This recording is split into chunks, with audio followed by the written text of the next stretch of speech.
Hello everyone, good afternoon. It is Aditya Prakash Kashyap present here from Aditya Academy, produced by mom and directed by me. चलो बच्चों, आज अपन बात करने वाले हैं ज्योग्राफी के लेक्चर थर्ड, है ना। ज्योग्राफी के थर्ड चैप्टर की, थर्ड लेक्चर की, है ना। दो लेक्चर अभी तक मैं ज्योग्राफी के ले चुका हूँ। ओके, तो आज हम पढ़ने जा रहे हैं। अभी तक हम बहुत सारी चीजें पढ़ चुके हैं, ठीक है ना। आज हम चालू करेंगे अपना टॉपिक भारत की जनसंख्या से। ठीक बच्चों, क्या भारत की जनसंख्या, भारत जन संख्या।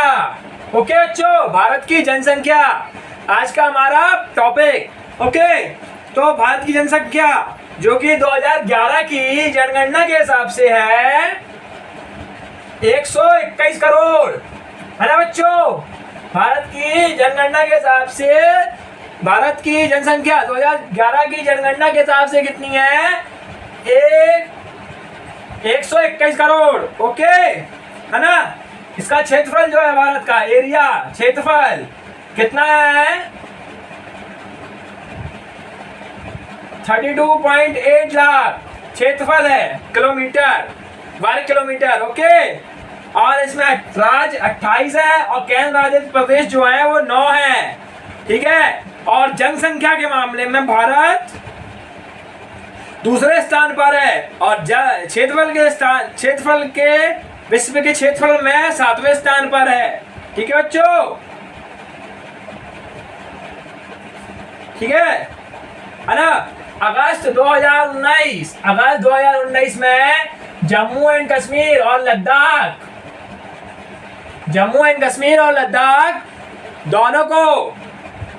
दोनों पहले एक राज्य थे, है ना। दोनों को अलग अलग करके 2 केंद्राधित राज्य बना दिए, ठीक है ना। तो ये थी भारत की जनसंख्या और भारत के कुछ इंपॉर्टेंट फैक्ट्स। ओके, है ना बच्चों। अब आप लोग सोच रहे होंगे सर 2-3 दिन से दिख नहीं रहे थे यूट्यूब के अंदर। तो सर बच्चों, सर इसलिए नहीं दिख रहे थे क्योंकि सर की तबीयत खराब और चल रही थी सरकारी छुट्टियां, एकेडमी थी बंद, है ना। इसलिए 2 लेक्चर तो एक साथ आ रहा है, पर तीसरा लेक्चर मेरा रुक के आया, ठीक है। ये एक इसका अहम कारण था क्योंकि मेरी तबीयत खराब थी बच्चों। और बता दूं बच्चों, उस चैनल से हम लोग इस चैनल में इसलिए आए क्योंकि हमारा वो चैनल किसी ने हैक कर लिया था, ठीक है ना। अब भारत के जो क्षेत्रफल हमने पढ़े उसका विभाजन कैसे हुआ, क्षेत्रफल विभाजन, ठीक है।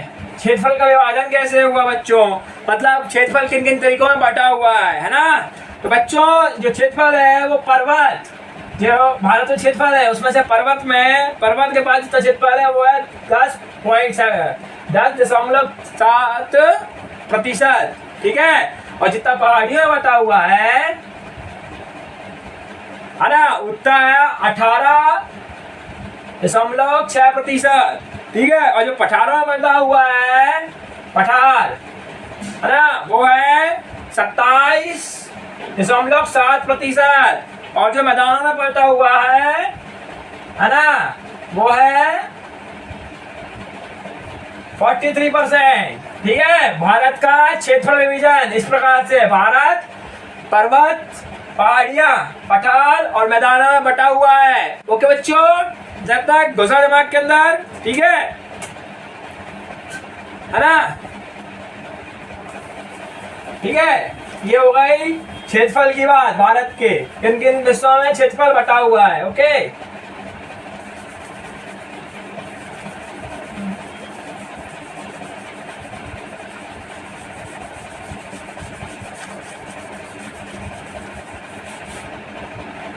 ठीक, ये बात हो गई है इसकी, है ना।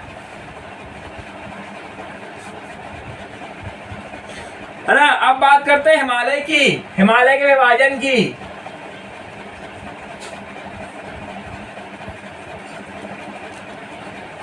ठीक है, हिमालय 2 तरीके से विभाजन है हिमालय का। एक उत्तर से दक्षिण बच्चों, सॉरी, उत्तर से दक्षिण, और दूसरा है पश्चिम से पूरब, ठीक है। ऐसे 2 तरीकों में हिमालय का विभाजन हुआ है। जो उत्तर दक्षिण के बीच में आते हैं वो है हिमदरी, हिमदरी, इसकी जो एरिया है 6000 वर्ग स्क्वायर फीट। ठीक, उसके बाद हिमाचल, हिमाचल जिसका एरिया है 37,000 स्क्वायर फीट से 4500 स्क्वायर फीट, 3600 स्क्वायर फीट से 4500 स्क्वायर फीट। फिर आते हैं शिवालिका, है ना, शिवालिक, इसका जो क्षेत्रफल है 900 से 1100 स्क्वायर वर्ग फीट तक का। ठीक है, ये है हिमालय के उत्तर से दक्षिण वाले में जो आते हैं। ठीक है, उसके बाद पश्चिम से पूरब में जो आते हैं हिमालय की, है ना, जो पश्चिम से पूरब में आते हैं। मम्मी पानी देना। जो पूरा पश्चिम से पूरब आते हैं वो है पंजाब हिमालय। ठीक, पंजाब हिमालय। फिर दूसरा कुमांडू हिमालय। ठीक है, फिर तीसरा नेपाल और चौथा आसाम। ठीक है, ठीक, ये हिमालय कितने, चार इधर 8 हिमालय टोटल, जिनका विभाजन इस तरीके से हुआ है। उत्तर पूरा, उत्तर दक्षिण और पूरा पश्चिम पूरा। ठीक है, तो ये था हिमालय का विभाजन, है ना बच्चों। क्या है, हमेशा कोर्स को आगे रखना चाहिए। हम बातचीत तो बहुत कर लेते हैं, पर आज हम काम ज्यादा करना चाह रहे हैं, है ना, क्योंकि हमारे पास बहुत सारी चीजें हैं नहीं। लेक्चर वो खिंच चुके हैं, ज्योग्राफी में एनसीईआरटी में ज्यादा बोला है, और भी चैप्टर्स बचे हुए हैं हमारे पास, है ना, इस वजह से, है ना। अब उत्तर के मैदान क्षेत्र की बात करें, मैदान क्षेत्र, अब मैदान हिमालय पढ़ लिया, अब मैदान की बात करें, है ना। तो मैदान जो है वो जो उत्तरी मैदान है, उत्तरी मैदान बच्चों, इसका जो क्षेत्रफल है वो है 7 लाख वर्ग फीट। ठीक है, इसकी जो लंबाई है 2400 किलोमीटर वर्ग फीट की चौड़ाई है, किलोमीटर की चौड़ाई है, लंबाई है। ठीक है बच्चों, इसका जो क्षेत्रफल है वो 7 लाख है। ठीक है, लंबाई 2400 किलोमीटर। ठीक बच्चों, और जो चौड़ाई है वो 240 किलोमीटर से 320 किलोमीटर चौड़ाई, क्षेत्रफल, लंबाई, चौड़ाई। ठीक बच्चों, उत्तरी मैदान की नोट्स डिस्क्रिप्शन लिंक में मिल जाएंगे। ओके, है ना, है ना। और ये इसका जो विभाजन है किसका, उत्तरी मैदान का, ये कुछ इस तरीके से होता है, बता रहा हूं, रुक जाओ। ये चीजें आती हैं बच्चों, एसएससी वालों को जरूर आएंगी, याद रखना, और एमपीपीएससी वालों को। यूपीएससी में तो रेयर क्वेश्चंस बहुत डीपली पूछे जाते हैं, इस वजह से हम उसको और डीपली करेंगे, पर एसएससी और एमपीपीएससी में ये वाला क्वेश्चन आता है, हिमालय विभाजन, है ना। और अब इससे पहले हमने पढ़ा भारत का क्षेत्रफल विभाजन, पूछ सकते हैं, वो पूछते ही हैं, है ना, क्योंकि बेसिकली क्वेश्चन है। जनसंख्या, है ना, जनसंख्या आना बच्चों हर 10 साल में होती है। जनसंख्या जो है किसी भी देश की हो, हर 10 साल में होती है। सबसे पहले अपने 1951 में हुई, फिर 61 में हुई, फिर इनका 71, फिर 81, फिर 91, फिर 2001, फिर 2011, अब 2021 में भी हुई है, जिसका भी आंकड़ा आने वाला है। ठीक है ना। तो विभाजन, इसका उत्तरी मैदान का जो विभाजन है वो इस तरीके से है। देखो, गंगा का मैदान अलग है, जो गंगा नदी बहते हुए, जो गंगा नदी होती है जो बहते हुए निकालती है ना, उसको गंगा का मैदान कहते हैं। जब गंगा नदी जब हिमालय से निकलती है ना, तो वो अपने साथ मिट्टियां भी लाती है। ठीक है, तो जो मिट्टियां लेके आती है वो मैदान के रूप में बनते हैं, उसको हम बोलते हैं। मान लो ये एग्जांपल, ये है पहाड़ हिमालय, यहाँ से नदी बह रही है, तो इसका देल मिट्टी भी लाती है जो यहाँ आके जम रही है। ठीक है, ऐसे जम के तो पूरे मैदान बने हैं भारत में, पृथ्वी के अंदर। ठीक है, तो बोलते ना सबसे पहले नर्मदा गंगा आई है, इसलिए। ठीक है, तो इसी को, है ना। तो पहला विभाजन है गंगा का मैदान, फिर दूसरा पंजाब का मैदान, जो पंजाब की नदियों से निकलने वाली नदियां हैं, पंजाब का मैदान। ठीक बच्चों, पंजाब का मैदान, मम्मी पानी, हाँ, पंजाब का मैदान। और उसके बाद आता है ब्रह्मपुत्र का मैदान, ब्रह्मपुत्र का मैदान। ये 3 मैदानों की नदियां, ठीक। उसके बाद हरियाणा, उत्तर प्रदेश और दिल्ली का अलग मैदान है, ठीक है, ग्रुप में है ये, लेकिन ठीक, ये ग्रुप है एक पूरा। हरियाणा, दिल्ली और उत्तर प्रदेश, ये अलग मैदान है। टोटल कितने में विभाजित है? ये 4 मैदानों में विभाजित है, ठीक है। हिमालय का उत्तरी मैदान, ठीक है।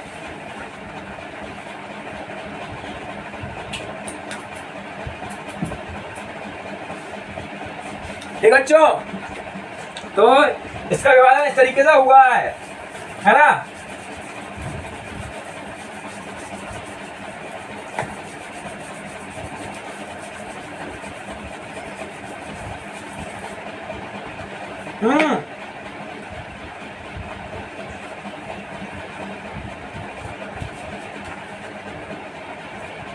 विश्व की सबसे बड़ी उपवाह द्रौपदी अमेज़न नदी है, ठीक बच्चों। विश्व की सबसे बड़ी उपवाह द्रौपदी अमेज़न नदी है। बच्चों बता दूं अपन, मर्जलाइजेशन ऑफ बैंक, ओके। पृथ्वी में मून वाली स्थिति अलग, कितने साल होते हैं कैलेंडर में, ये वीडियो हम लोग डाल चुके हैं बच्चों अपने एकेडमी के चैनल में। और बच्चों बता दूं एक और चीज कि अपना जो एकेडमी है अभी रेलवेज, एयरवेज, मतलब सॉरी बच्चों, रेलवे, एयरवे, जलवे, जलमार्ग, इन सब के वेज अलग पढ़ाएगी, ठीक है। और उसके बाद नदियों का अलग टॉपिक एक रहेगा और हिमालयों का अलग टॉपिक रहेगा। तो चिंता मत करना अगर इसमें समझ में नहीं आ रहा हो तो, ठीक है। डीपली हर चीज का एकेडमी डिस्क्रिप्शन देगी, है ना। चिंता नहीं है, अभी अभी एकेडमी नया वर्क कर रही है, समझा रही है ना, चलने की कोशिश कर रही है जगह पे।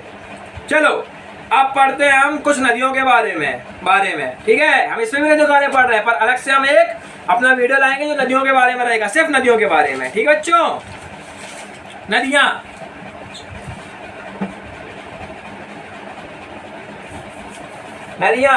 जिसमें पहली आती है सिंधु नदी, सिंधु नदी, ठीक बच्चों। सिंधु नदी के बारे में बात करें तो ये निकलती कहां से है? मानसरोवर झील, तिब्बत से। सिंधु घाटी नदी जो है ये निकलती है मानसरोवर झील, तिब्बत से, ठीक बच्चों। कहां से? तिब्बत। मानसरोवर झील तिब्बत से निकलती है और लद्दाख के पश्चिम से, कहां से? लद्दाख के पश्चिम से भारत में आती है, ठीक है। और इसका जो ये विश्व की सबसे लंबी नदी है, ठीक है। इसका जो क्षेत्रफल है वो है कुछ इतना 2900 किलोमीटर। विश्व की सबसे लंबी नदी कौन सी है? सिंधु नदी, ठीक है। इसकी जो सहायक नदी है वो है जारका और नबूर, जारकार और नुबार, ठीक मेरे प्यारे बच्चों। ये इसकी सहायक नदियां हैं, किसकी? सिंधु की। ये हो गई सिंधु नदी के बारे में हमने पढ़ लिया, ठीक। अब अगला हम पढ़ेंगे गंगा नदी।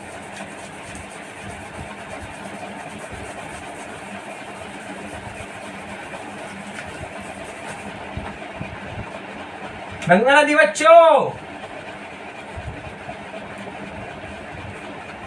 गंगा नदी 2500 किलोमीटर इसकी वो है क्या?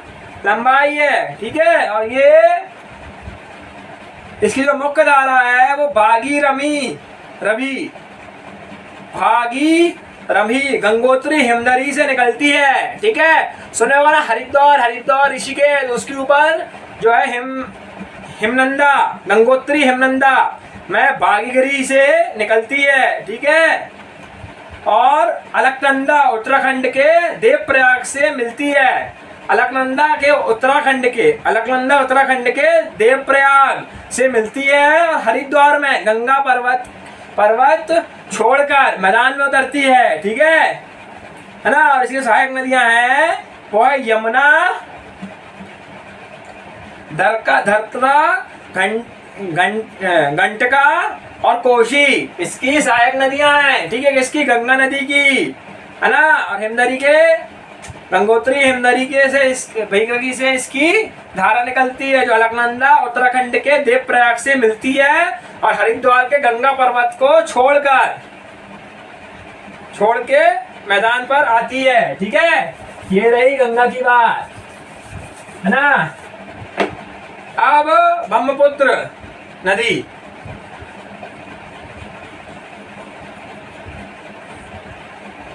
अच्छा, ब्रह्मपुत्र ये तिब्बत के मानसरोवर झील से के पूर्व से निकलती है। वो जो थी कौन सी तुम्हारी सिद्धू, ठीक है, वो तिब्बत से निकलती थी, ठीक है, और लद्दाख के पश्चिम से भारत प्रवेश करती थी। ठीक है, और ब्रह्मपुत्र जो है वो तिब्बत के मानसरोवर झील के पूर्व तथा सिद्धू एवं सतलज के स्रोत के काफी नजदीक से है। ठीक है,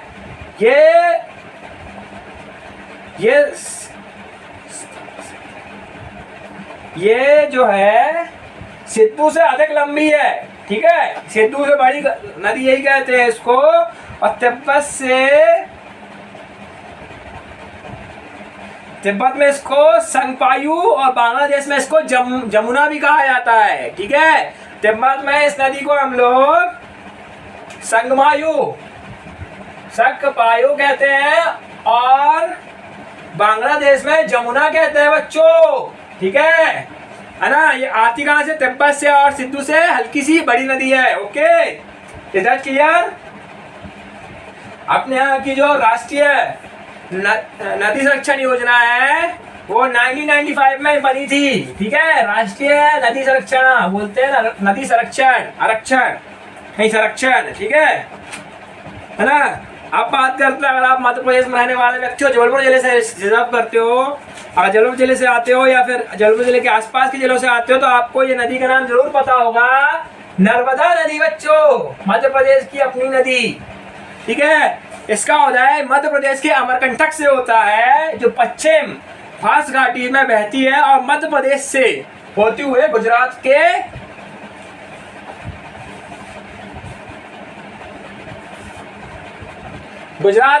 अरब सागर में जाकर मिल जाती है। ठीक है, मध्य प्रदेश के अमरकंटक से निकलकर गुजरात से होते हुए अरब सागर में जाकर मिल जाती है। ठीक है, इसके बाद बात करते हैं तापी की। किसकी बच्चों? तापी। बच्चों तापी ये भी मध्य प्रदेश के बैतूल सतपुड़ा जिले से होती है, बैतूल के सतपुड़ा जिले से होती है और भारत, गुजरात और मध्य और महाराष्ट्र को होते हुए अरब सागर में जाके गिर जाती है। ये 3 जगहों से होते हुए जाती है। ठीक है, उसके बाद आती है अगली गोदावरी।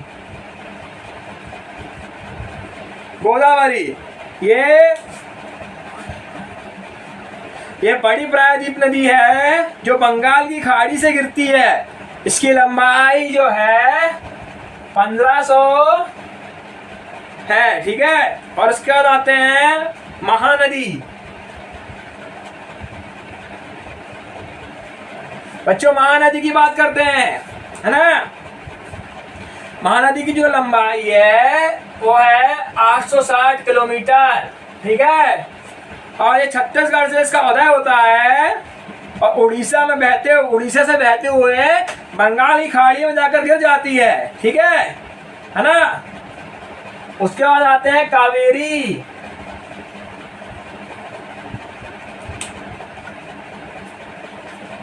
बहागिरी उदय तमिलनाडु से में, इसका जो उदय है तमिलनाडु में कुडलार के दक्षिण में बंगाली खाड़ी 19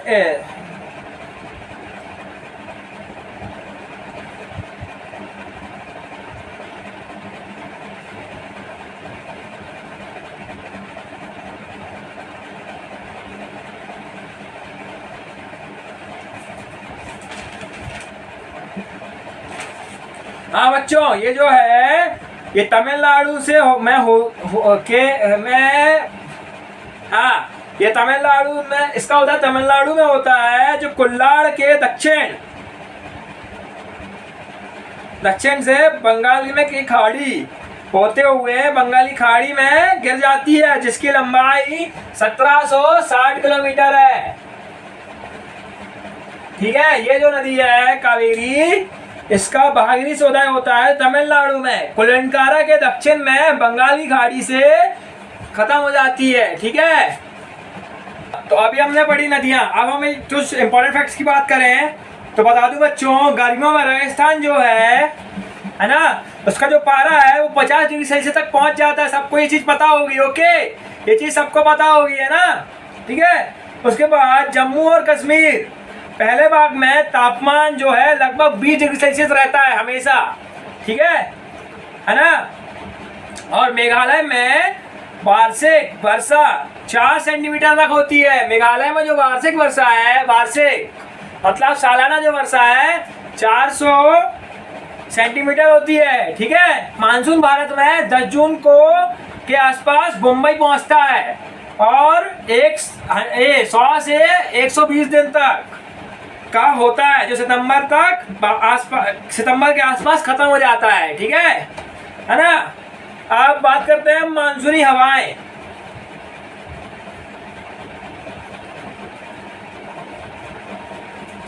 मानसूनी हवाएं 2 प्रकार की होती हैं, एक दक्षिण पश्चिम और एक उत्तर पूर्व।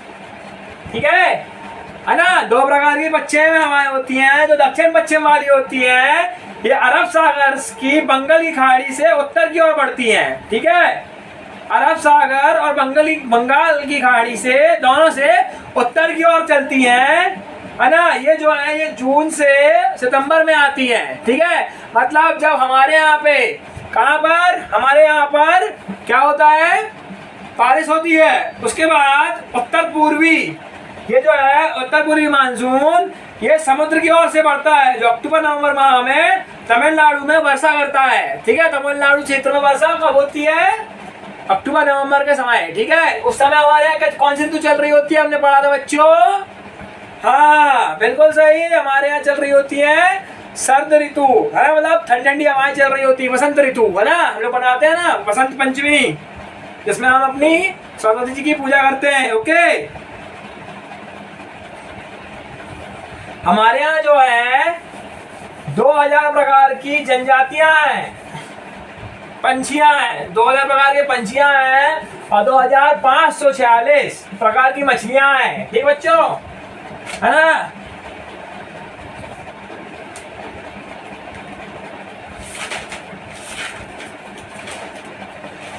ठीक है, अब बात करते हैं भारत की प्राकृतिक वनस्पति की। भारत प्राकृतिक वनस्पति, ठीक है, प्राकृतिक वनस्पति मतलब भारत जो है वो भारत 12 जैविक विविध वाले देशों में से एक है। इसमें 47,000 प्रकार के पौधे होते हैं। ठीक है, प्लांट, और 15,000 प्रकार के फूल होते हैं, फ्लावर। 15,000 प्रकार के फ्लावर होते हैं। ठीक है, और 6% विश्व के फूल अपने यहाँ होते हैं। कितने? 6% विश्व के फूल अपने यहाँ होते हैं भारत में। ठीक है, और 90,000 जनजातियां जानवरों की है। 90,000 से ज्यादा प्रकार के जानवर भारत में पाए जाते हैं। ठीक है, पौधे, फूल और जानवर।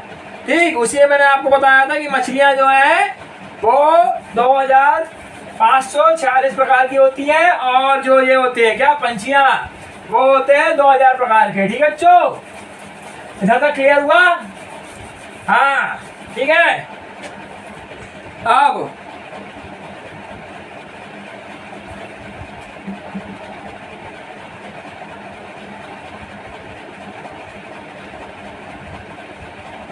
ठीक है ना, अपने यहाँ 103 नेशनल पार्क है और 535 वन प्राणी अभियान शुरू हुआ है। ठीक है, और भारतीय वन जीवन अधिनियम 1972 में आया। ठीक है, भारत जनगणना सबसे पहले 1872 में 80 हुई। ठीक है, सबसे पहली जनगणना 1872 81 में संपूर्ण जनगणना की गई और प्रत्येक 10 वर्ष में जनगणना की जाती है। मैंने बताया था ना आपको थोड़ी देर पहले बच्चों। और 2011 भारत की कुल जनसंख्या है ना 121019342 है। विश्व में 7.5% लोग जनसंख्या है हमारे भारत की, ठीक है, विश्व की, ठीक है। और 2011 के जनगणना के हिसाब से उत्तर प्रदेश में 19,928,1477 16% भारत का सबसे ज्यादा जनसंख्या हमारे उत्तर प्रदेश में रहती है 2011 की जनगणना के हिसाब से, ठीक है। 2011 की जनगणना के अनुसार सिक्किम 60,7688 लोग सिक्किम में रहते हैं। सबसे ज्यादा कम संख्या वाला प्रदेश हमारे यहाँ सिक्किम है, कहाँ, भारत का, ठीक है। इंपॉर्टेंट फैक्ट्स की बात कर रहा हूँ बच्चों में, ठीक है। उसके बाद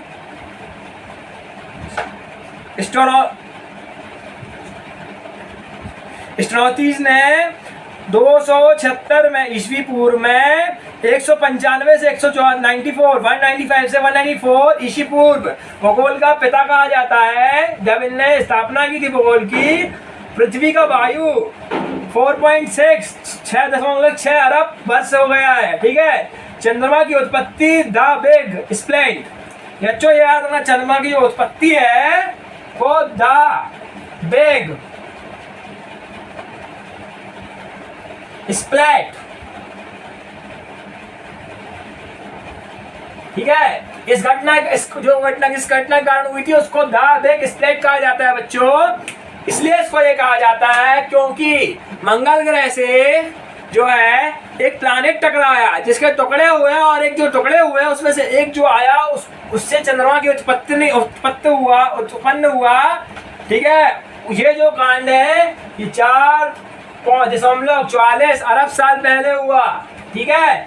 मतलब चंद्रमा की उत्पत्ति का वो 4.44 अरब साल पहले। सूर्य से पृथ्वी की दूरी 14,95,88,000 है, ठीक है। और चंद्रमा से पृथ्वी की दूरी जो है 3,84,000 है किलोमीटर है, ठीक है। भारत में धरती पर 43% मैदान, 30% पर्वत और 27% पठारे हैं। 1951 से 1980 तक 2,62,000 वन को कृषि भूमि में बदल दिया गया था। प्रोजेक्ट टाइगर 1973 में स्टार्ट हुआ, ठीक है। और भारत सब्जियों और फलों 2017 में दूसरा नंबर पर है। भारत सब्जियों और फलों में 2017 की जनगणना के हिसाब से दूसरे नंबर पर है, ठीक है ना। भारत के वनस्पति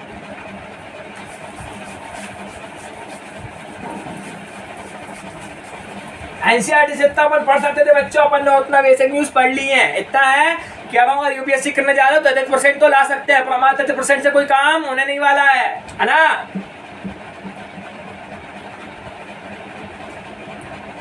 ज्योग्राफी के 33% हम ला सकते हैं, मतलब 33% तो मैं लाना जो मेन एग्जाम है। 33% 100 में से 33% लाने होते हैं यूपीएससी प्रीलिम्स में, तब जाके आप पास होते हैं। उसमें से हमने ज्योग्राफी, हिस्ट्री, इकोनॉमिक्स और जितने भी सब्जेक्ट होते हैं सबका 100 का में से आपको 33% लाने होते हैं। इन 33% की परसेंटेज बटे होते हैं, ठीक है। 33 तो उसमें से अभी हमने ज्योग्राफी का 33% किया है, ठीक है। 100% में से ज्योग्राफी के, ठीक है। अभी बहुत बचा है, पढ़ेंगे हम, है ना। इतना है कि हम ज्योग्राफी से अगर इतना हम ज्योग्राफी करके जाएंगे तो यूपीएससी, एमपीएससी, एसएससी से पास होने लायक तक नंबर तो ला सकते हैं, ठीक है। हम बात करते हैं भारत के वनस्पति।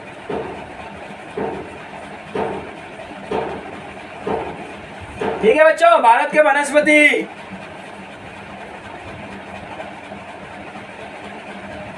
47,000 पदप प्रजाति हैं, 15,000 पुष्प मतलब ना फल प्रजाति है और 81,000 से भी ऊपर प्राणी और जीव जंतु हैं, है ना। और इसके हिसाब से 1200 पंछियां और 2500 मछलियां ठीक है। तो बच्चों इस टॉपिक को आप एक बार क्लियर कर लेना, ठीक है ना।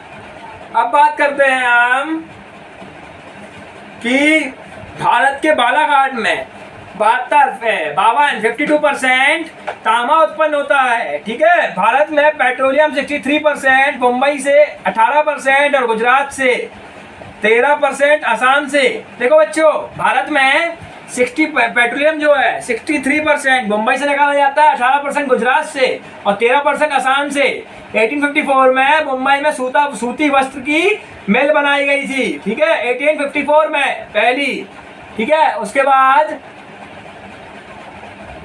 भारत विश्व का सड़क जल वाले देशों में से एक है जो 56 लाख किलोमीटर है।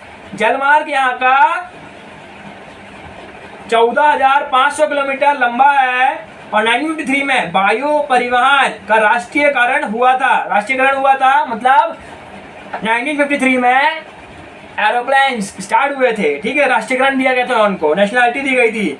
1500 लोग उद्योग में लगे हुए हैं। नहीं, ये गलत है, सॉरी, कुछ नहीं है बच्चों, कुछ नहीं, ठीक है। सूर्य का जो तापमान होता है बच्चों, वो होता है 6000 डिग्री सेल्सियस है। सूर्य का तापमान बच्चों, हमारा जो सूर्य है उसका जो तापमान है वो 6000 डिग्री सेल्सियस है, ठीक है। कितना है? 6000 डिग्री सेल्सियस, ठीक बच्चों, है ना। प्रकाश की जो गति है पृथ्वी में आने की, मैंने पहले ही पढ़ा था, फिर से बता रहा हूँ, 3 लाख किलोमीटर प्रति सेकेंड। सूरज की दूरी भी मैं बता चुका था आपको, फिर से बता रहा हूँ, 14,85,98,000। चंद्रमा की दूरी 3,84,000, है ना। दिन में 127 डिग्री सेल्सियस टेम्परेचर रहता है चंद्रमा का और रात में 163। दिन में रहता है 127 डिग्री सेल्सियस और रात में 163 डिग्री सेल्सियस, ठीक है ना। और 3 जनवरी पृथ्वी के सूर्य करीब में रहता है और 4 जुलाई को बहुत दूर रहता है, ठीक है। उसके बाद अगस्त 2019, फिर से बता रहा हूँ, अगस्त 2019 में लद्दाख और कश्मीर का राज्य का दर्जा समाप्त करके उसे 2 केंद्राधित प्रदेश बनाया गया था। और पृथ्वी आज से 460 वर्ष पुरानी है। कितनी? 460 वर्ष पुरानी है, ठीक है ना। ये बात आई दिमाग में सबके। चलो अब बात करते हैं भूकंप की मुख्य 3 पट्टियों की। भूकंप, है ना, मतलब भूकंप कहाँ कहाँ से आता है ना। तो इसका पहला स्तर है वो है अंटार्कटिका महासागर। अंटार्कटिका महासागर, जहाँ से भूकंप उत्पन्न होता है, अंटार्कटिका महासागर से होता है, ठीक है, पहले। दूसरा स्तर जो है वो है अल्पाइन में हिमालय श्रेणी। अल्पाइन की हिमालय श्रेणी से भूकंप उत्पन्न होता है। उसके बाद जो तीसरी है वो है प्रशांत महासागर, जहाँ से भूकंप उत्पन्न हो सकता है, ठीक है। महासागरों से ही उत्पन्न होता है, ठीक है ना। उसके बाद बात करते हैं उपभोक्ता। उपभोक्ता हमने पहले ही पढ़ा था, फिर से बता रहा हूँ शॉर्ट फॉर्म में। उपभोक्ता, जो प्रथम उपभोक्ता होता है वो भोजन की पूर्ति करने के लिए पौधों पर निर्भर होता है, ठीक है, पौधे पर निर्भर होता है। ओके, देखो जैसे वो जो है वो धंधा क्या करता है, भेड़ बेचना, बकरी बेचना, ये सब तो पौधों पर निर्भर होता है। क्योंकि उसको पौधे पेड़ उसको अपने जानवरों को चारा खिलाना होता है, ठीक है। और द्वितीय, जीवों को मारकर, ये मांसाहारी होते हैं, जो दूसरे नंबर के होते हैं उपभोक्ता, वो जीवों को मारकर, भेड़िया, लायन, इन सबको मारकर, ठीक है, खाते हैं, है ना। 67 राष्ट्रीय पार्क है, 368 अभयारण्य है और 14 जैव आरक्षित क्षेत्र है अपने भारत में, ठीक है। कितने? 66 राष्ट्रीय पार्क है, 368 अभयारण्य है और 14 जैविक आरक्षक है, ठीक है, 14 जैविक आरक्षण है, ठीक है। उसके बाद एक कंपनी की बात करते हैं इसी के लिए, किसके लिए? एनवायरमेंट के लिए, जो लॉन्च हुई थी, IUCN, ठीक है। इसका जो नाम है वो है inter union for conversion of nature ठीक है। इसका जो पुराना नाम था वो था international union for the protection of nature, ठीक है, जो 5 अक्टूबर 1948 है ना फ्रांसिस ने बदल दिया। कब? जो पुराना नाम था वो ये जो है ये लॉन्च हुआ था 5 अक्टूबर 1948, ठीक है, ठीक है। और इसका जो नाम चेंज हुआ वो फ्रांस ने कब किया? 1956 में, जब बदल के IUCN हो गया। जो पहले था IUPN, ठीक है, पहले था IUPN, जो बदल के IUCN हो गया। कब? 1956 में। किसने बदला? फ्रांस शहर ने, ठीक बच्चों। तो ज्योग्राफी के इससे पहले वाला लेक्चर और अभी का ये लेक्चर, ठीक है, दोनों लेक्चर मिला के हमारी ज्योग्राफी कंप्लीट होती है NCERT की, ठीक है। अभी हमें उसमें बहुत सारी चीजें पढ़नी है, मैंने आपको बताया, पढ़ेंगे, ठीक है ना। Thank you for joining with us.